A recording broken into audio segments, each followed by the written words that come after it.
is awesome. I've gone off on such a tangent. Good talk, you guys. Lori. So Lori eventually would like to write a children's book. And not only would she like to write a children's book, but it would be a children's rap book. And she would like to collaborate with Will Smith. I don't need to write a children's book, but dude, I would collaborate with Will Smith in any way he wanted. Hello. Rower.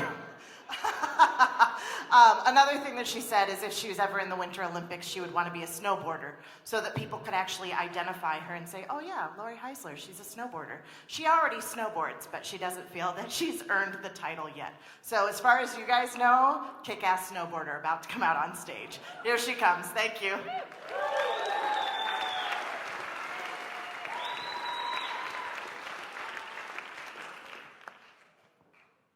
When I was a little girl, I was really good at following the rules.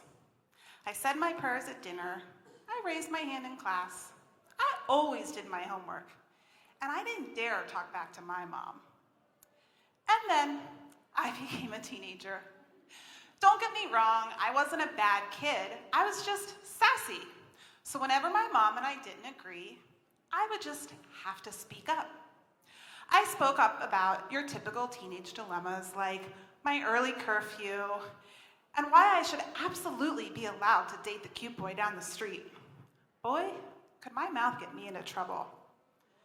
But I also spoke up about things that really mattered to me. I spoke up when I wanted to go to college. I spoke up when I thought I should be allowed to have friends outside of my race.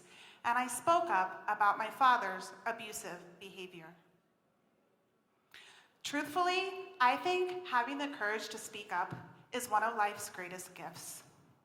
With the power and privilege to use our voice to be champions of change, I often wonder, why don't more people speak up? Why is it that 1 million football fans will take off work and show up in masses to support their favorite football team, but few will ever actually become fanatic about causes that really matter? Now, don't get me wrong, I'm a huge sports fan, but can you imagine the impact we could have if on any given Sunday, every single football fan in America were to take a stand for an even bigger cause? And why is it that millions of Americans will hide behind our computer screens, complaining about political issues, but never actually turn out to vote?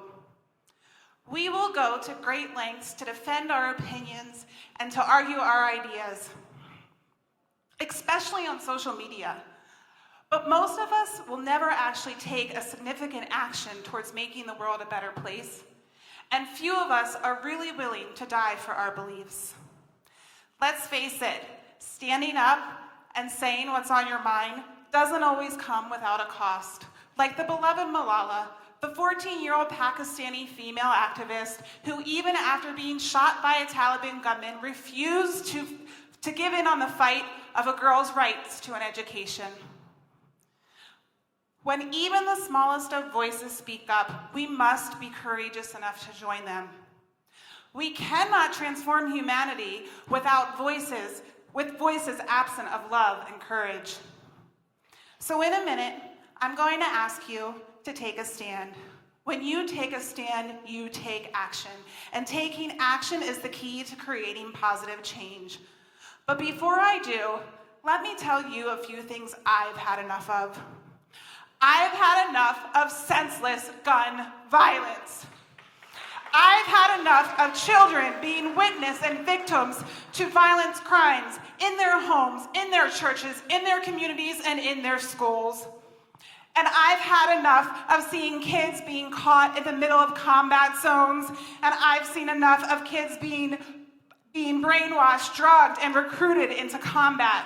And I am sick and tired of women and children being bought, sold, and exploited for profit and sexual pleasure. Enough is enough is enough is enough.